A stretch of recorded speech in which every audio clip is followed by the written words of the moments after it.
Welcome back, fellow Blues fans, to the free Blue Boys podcast. Thank you to our viewers and listeners for joining us again. Of course, if you're new around here, please subscribe, like if you've enjoyed today's video, and hit the bell notification button so you never miss a new upload from the free Blue Boys podcast.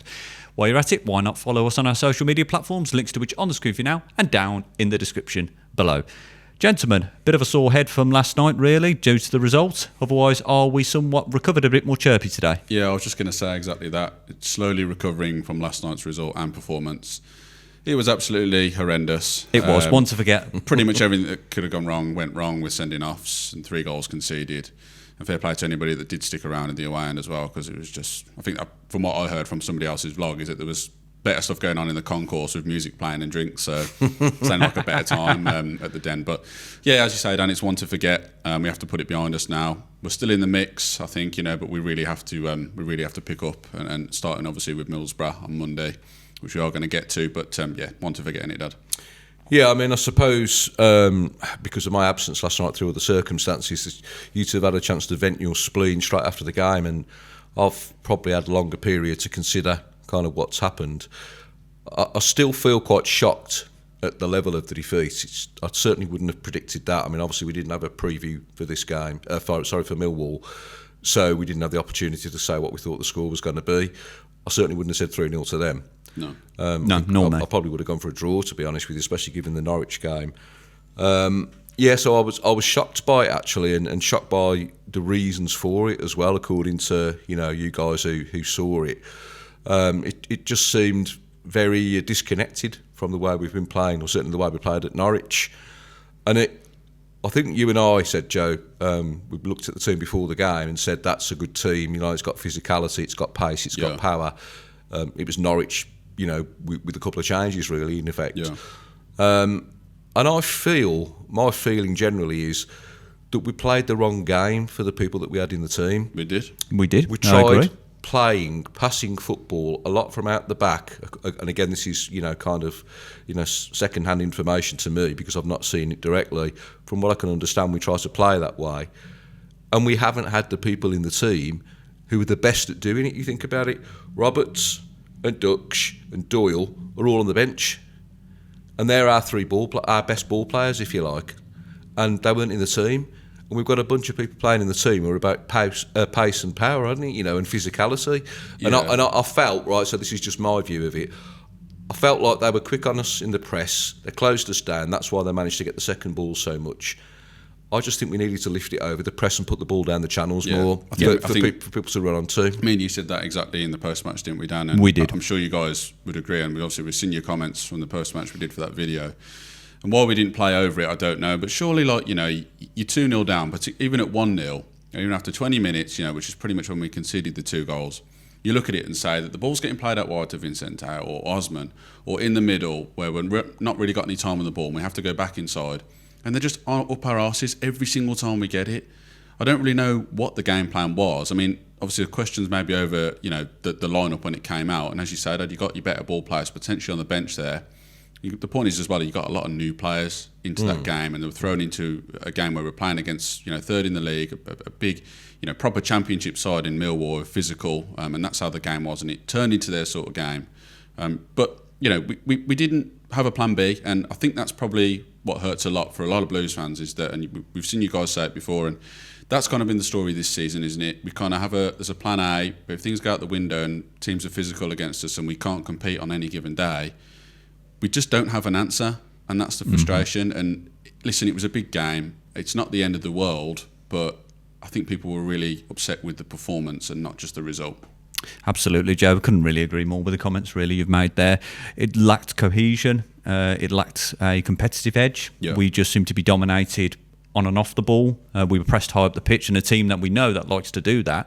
And like you say, the way that we went about playing the game, we played into their hands too easy. We made it too easy for them. Yeah. Conceded 2 goals early on.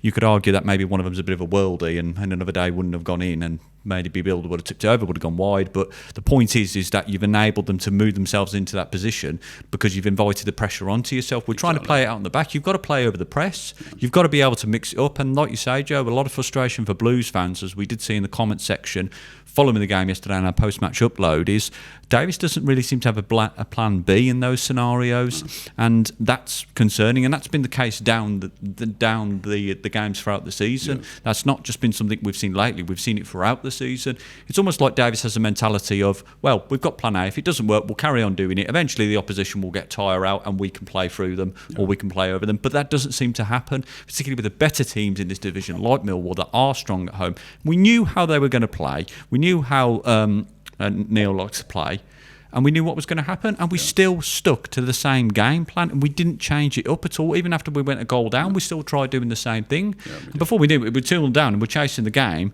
And then, of course, once we go down to 10 men, there's really no hope. I mean, we were 3-0 down by that point anyway, but it just lacked, like you say, Joe, a plan B, a way to work ourselves back into it. But we didn't really start out well from the get-go in terms of the way we were playing and the way we tried to approach the game, which is the real disappointment at the end of the day. Yeah, that's it. No plan B, as you say, Dan, and you know, obviously we make it very difficult for ourselves where we go to places like this, so we know how teams are going to play. At least we all see it.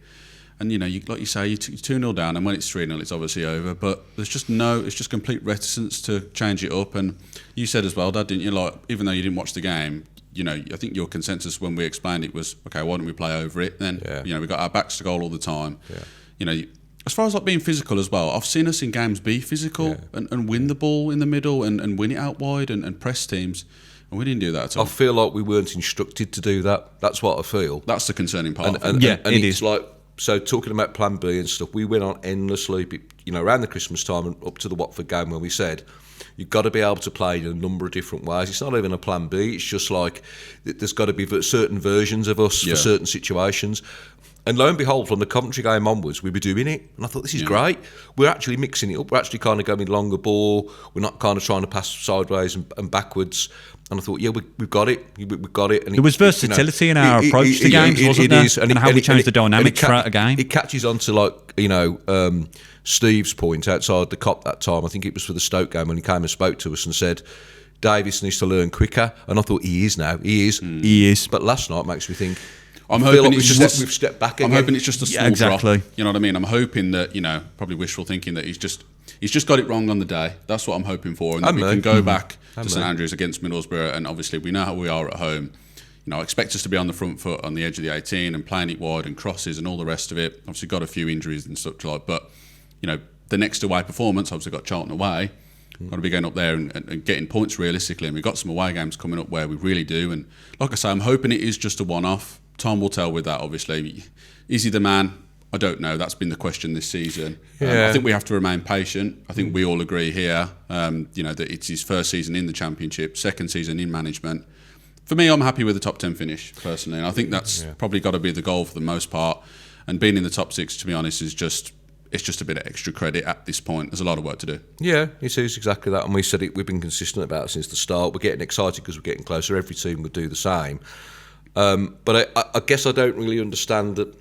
I heard some people saying in other podcasts, right, and we've all said this. They went, oh, yeah, you know, Millwall are Millwall. They'll always Millwall, you know, et cetera, et cetera. And you think, hang on a minute. You sound like you're doing them down when you say that.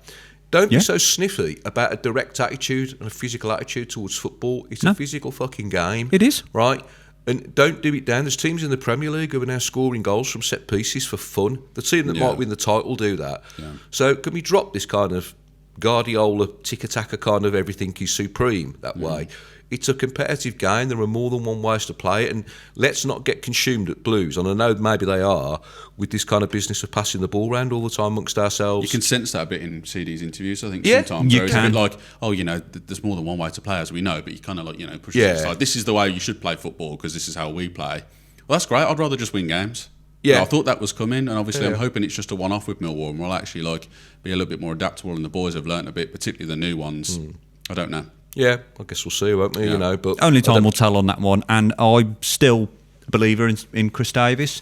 I know Yeah. quite a few Yeah, Blues I know. fans in the comment section throughout the course of the season, and particularly earlier on in the season where we were in a bad run of form. And like you say, we mentioned yesterday, Joe, in our post-match reaction that it was almost getting into potentially, here we go, another relegation scrap. But then around about the time of the Coventry game, things turned good. Big time. And we thought, Davis is learning quicker now, Dad, as you said, having spoke to Steve at the Stoke game. Obviously yourself and Joe at that one. But it comes to the point now where you're like, right, okay, is that just a one-off or is he tailing off again? And are we slipping onto that bad form again where he's refusing to mix it up and change it up against teams how we know they're going to play? They are going to be more physical. And at the end of the day, for me, like Davis had talked about when his expectations for this season, when he was asked about it, it's been realistic. And for me, that's what it is. We need to remember we are a newly promoted team out of League One. Albeit we have spent the vast majority of the last few seasons in the Championship, we are starting from the ground up again. Yeah. When you look at the nature of our relegation, how we've rebuilt the club, we've rebuilt the team, there's a new ethos around it, a new approach and way of doing things. Yes, that approach needs to change and adapt like we've just talked about against certain opposition, but we need to be realistic about this. And to keep saying that Davis isn't the man, I don't think we really know that for sure yet. No. I think not only how we finish this season, but how we start next season and approach next season will probably tell us that more for definite. Because again, there's going to be more additions in the summer. Yeah. And these 6 signings we've made, I still think we had the best business in January out of all the clubs in the Championship in light of our results recently. Take away last night, I think we've done very well.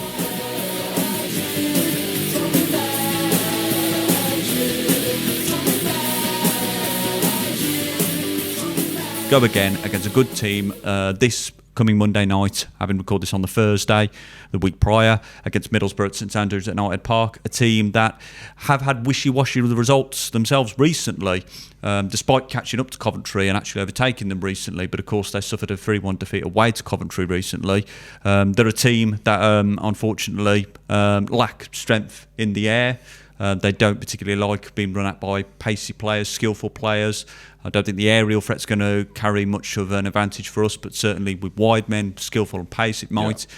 But they're kind of the two sides of the same coin in some ways, in some respects, Middlesbrough are. Yeah. Whereas some days they're brilliant, and other days they're just absolutely horrendous. Like they're not picking up wins against bottom 3 teams. And this is where you think, okay, given our strong home form, and we've only ever lost once at home this season, only by a goal difference, obviously the 3-2 defeat to Hull City earlier in the season, and albeit with 10 men as well, you'd think we've got a chance here, certainly more than we did going away to Millwall when you look at it on paper and the way they play at home. Yeah, listen, I fancy our chances against anybody in this league at home, and I know that's like a lot of places, but the stats don't lie. We've only lost once in the league this season.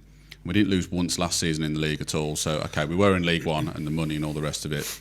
But yeah, Middlesbrough are a funny team. We got 2 points of the last 9. Before that, they went on a hell of a run. I think they got 18 out of 18, didn't they? So they're, like you said, and they're extremely wishy-washy there. They've got bags of quality in the team. Absolutely. I still expect that probably within the last 4 or 5 games of the season, I still expect they're going to be in there battling for automatic promotion. Obviously, Millwall beating us, they're going to be in there. It's a heavy mix, isn't it? It's very tight. But yeah, I fancy our chances. And like I say, they've got a bit of quality there. And you mentioned, about some of their weaknesses there. As far as themselves goes, lots of skillful players. Hayden Hackney, really the key man that makes it tick in midfield for them. A lot of people go on about him, and we've talked about this, haven't we, Dad? A lot of people put him as like the number 1 midfielder in the Championship. I mean, when they're playing Cov, he didn't actually have a great game. Okay, they're playing one of the best teams in this league, if not the best. But he's got quality. Obviously, Morgan Whittaker as well, 16 goal involvements this season with 11 goals himself. I always look at him and I think how his neck continues to move up, and then his head is somewhere like he's just. I'm probably a bit like, but when I watched him the night, I was like, he's just a weird looking bloke.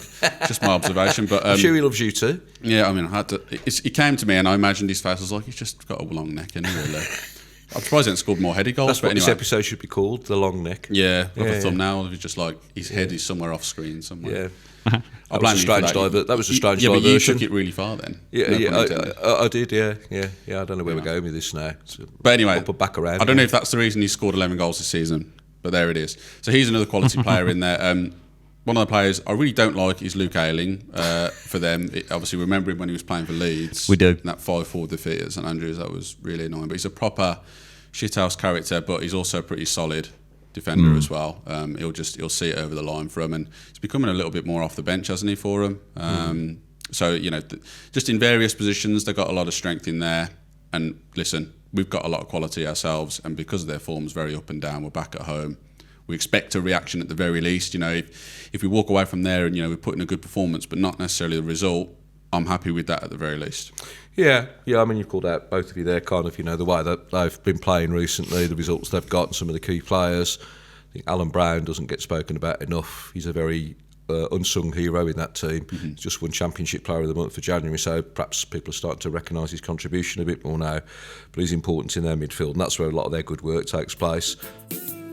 If you'd like to sponsor the free Blue Boys podcast, you can get in touch via our social media platform or via our email address. Thanks very much. Now back to the podcast. As far as we're concerned and our approach to the game, I would like us to try and replicate what Coventry did to them. Cov went at them physically, you know, from the start with pace and power, and didn't let them settle, almost like a kind of Millwall type performance, but with a bit more pace and a bit more finesse, because you got Matt Grimes in the midfield to affect that. I want us to do that, because what happened there, for the first time this season when I've watched them, Middlesbrough didn't look comfortable. Yeah. All of a sudden they felt unsure about themselves. They didn't have the passages of play that they normally have. They didn't have the channels open that they've normally got, because Coventry wouldn't let them. They didn't let them settle.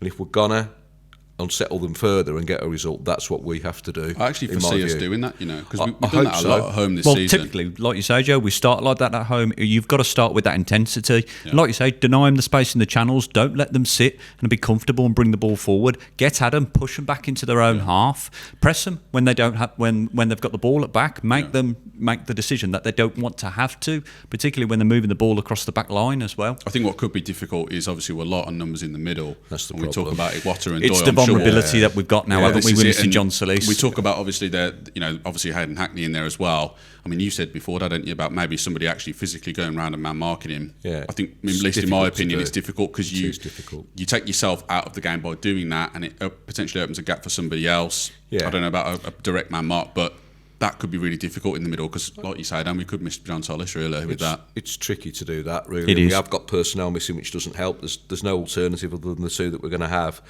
you know, in Iwata and Doyle. So we're kind of stuck with that, unless Paik makes a miraculous return, which would be beyond the realms of possibility, would it? But that's how we need to be, in my opinion, you know.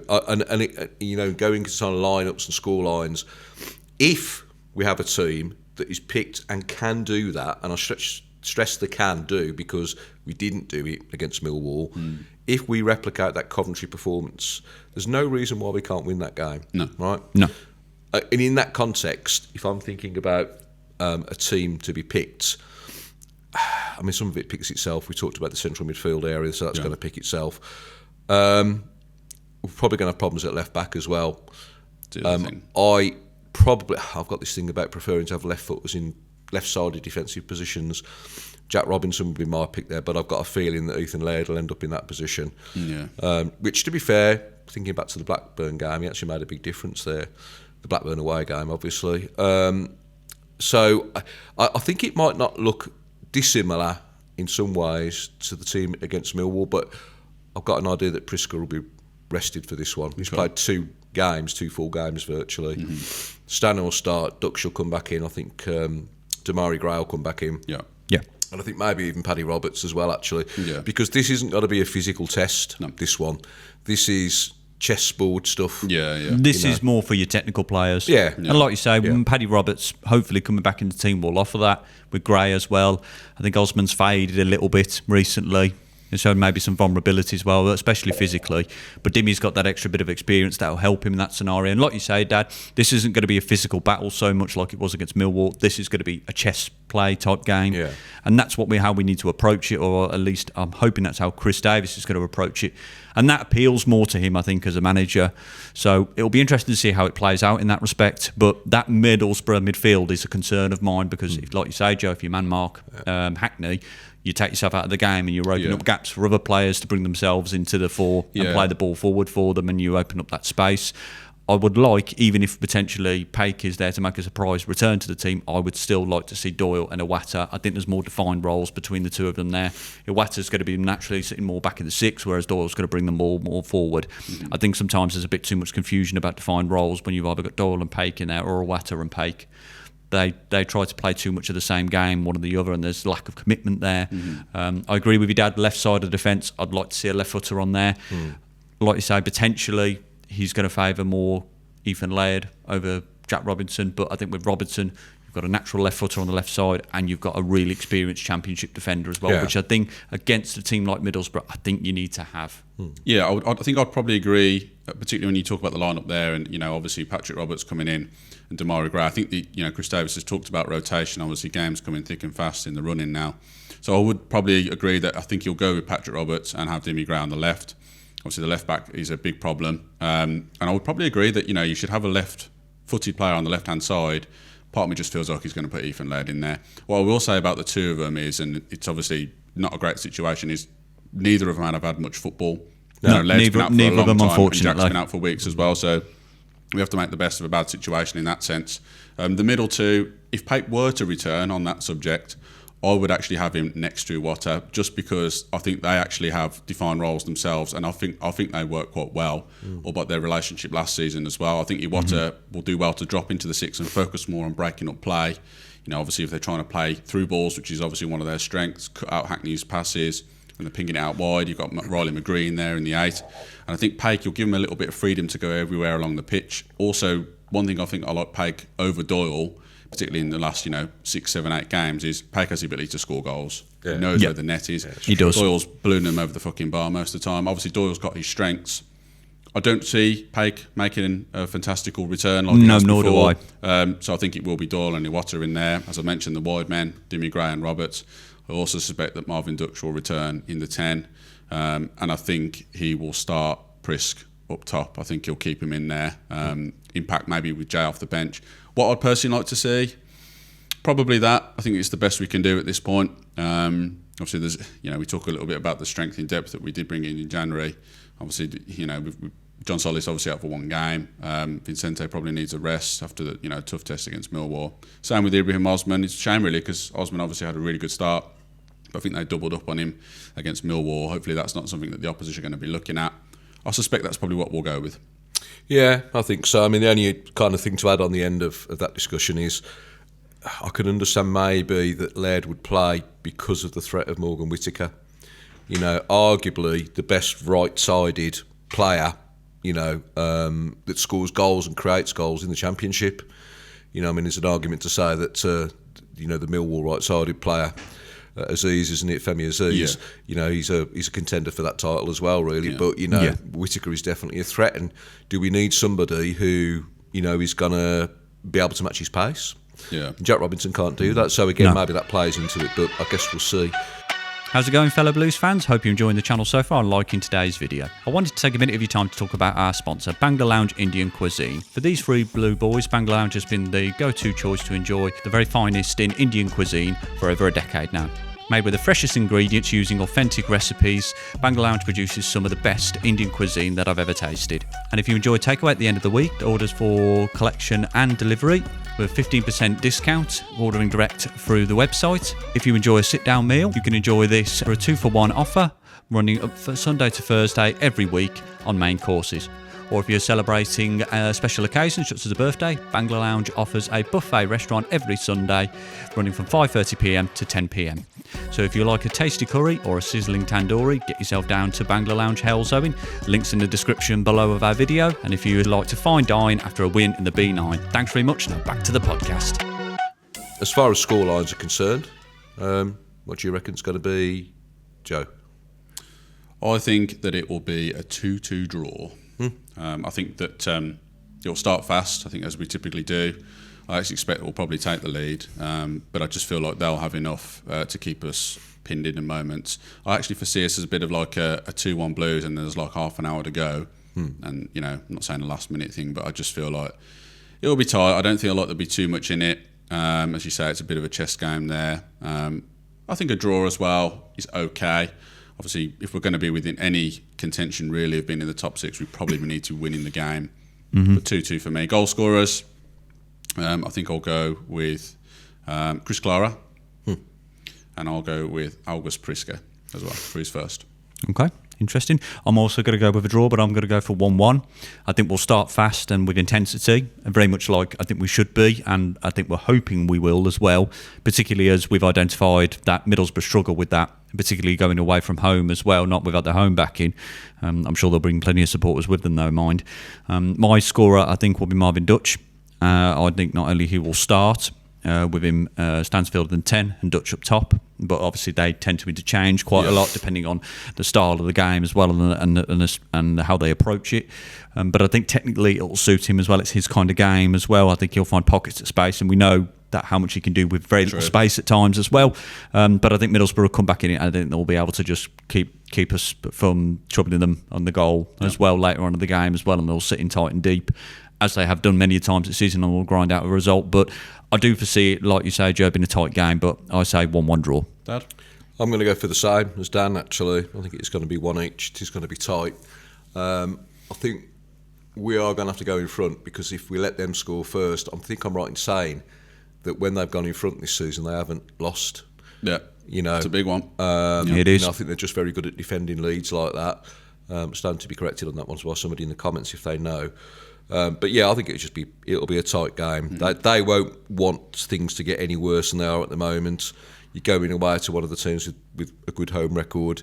You don't want to come away with nothing. I think they'll set out to do that. And I think Dimmy will score. Dimmy Gray, nice. Yeah, nice. Which would be Another nice to see.